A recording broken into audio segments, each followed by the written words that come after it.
ನಮಸ್ಕಾರ. ನಾನು ಕಳೆದ ವಿಡಿಯೋದಲ್ಲಿ ಯಾರಿಗೆ ನೋಡಿ ಇದು ಪೇರನ್ನು ನಾನು ಮರಿಗಳನ್ನ ನೆಸ್ಟ್ ಔಟ್ ಮಾಡಿದ್ದೀನಿ ನೋಡಿ.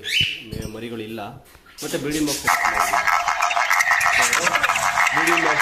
ಸೆಟಪ್ ಮಾಡಿ ಈ ಥರ ಉಚ್ಚೆ ಹಾಕಿ ಬಿಡಬೇಕು.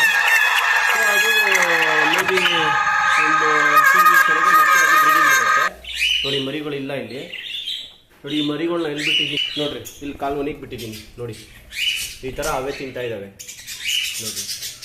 ಸೊ ಈ ಸ್ಟೇಜ್ ಆದಮೇಲೆ ನಾವು ಇವನ್ನ ಸಪ್ರೇಟ್ ಮಾಡೋದ್ರಿಂದ ಅವು ಸ್ವಂತ ತಿನ್ನುತ್ತೆ. ಮತ್ತು ಒಂದು 2 ವೀಕ್ಸಲ್ಲಿ ಈ ಥರ ಆರಕ್ಕೆ ಸ್ಟಾರ್ಟ್ ಮಾಡುತ್ತೆ ನೋಡಿರಿ. ಇವೆಲ್ಲ ಇದೆಯಲ್ಲ ನೋಡಿರಿ, ಇದು ಅಷ್ಟೇ ನೋಡಿರಿ. ಅದು ಲಾಸ್ಟ್ ವೀಕ್ ನೆಸ್ಟ್ ಔಟ್ ಆಗಿದ್ದು ನೋಡಿರಿ, ಹಿಂಗೈತದು. ಸೊ ಹಂಗೆ ಅದೇ ಸರಿ ಹೋಗುತ್ತೆ. ಇದೇ ರೀತಿ ಹೆಚ್ಚಿನ ಅಪ್ಡೇಟ್ ಆಗಿ ನನ್ನ ಇನ್ಸ್ಟಾಗ್ರಾಮ್